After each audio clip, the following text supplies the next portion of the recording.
ஒரு டிஃபரன்ஸும் இல்ல. இதனால நம்ம சட்டி மாதிரி சாப்பிடுறோம். பொரியல் ஒண்ணுமே இல்ல. இதுல ட்ரை பண்ண போறாரு. அத வந்து ஹாய் गाइस எல்லாருக்கும் வணக்கம். சோ லாஸ்ட் 3 மந்த்ஸா வந்து பாத்தீங்கன்னா நான் வந்து weight loss ஜர்னில இருந்தேன். 84 kg ல இருந்து இப்போ வந்து பாத்தீங்கன்னா 74 kg க்கு வந்துட்டேன். 3 மந்த்ஸ்ல 10 kg ரெடியூஸ் பண்ணிருக்கேன். சோ ஸ்டார்டிங்ல எப்படி இருந்தது அப்படிங்கறத வீடியோ நான் காமிச்சிருப்பேன். இப்போ எப்படி இருக்கு அப்படிங்கறத பாத்துடலாம். லைட்டா ஒரு 10 மினிட்ஸ் வொர்க் அவுட் பண்ணேன்.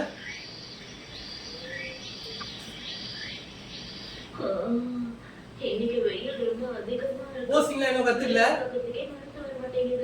பிடிச்சிருக்கு அப்படின்னா லைக் பண்ணுங்க, சப்ஸ்கிரைப் பண்ணுங்க, நிறைய பேருக்கு ஷேர் பண்ணுங்க.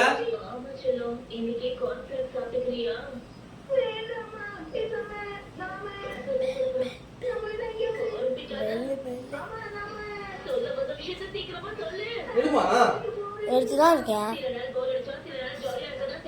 நிறைய பேர் ஷேர் பண்ணுங்க. வெயிட் லாஸ் பண்ற ஃப்ரெண்ட்ஸுக்கு வந்து நம்ம சேனலை ஷேர் பண்ணுங்க. டவுட்ஸ் ஏதாவது இருந்தாலும் கமெண்ட்ல சொல்லுங்க. அடுத்து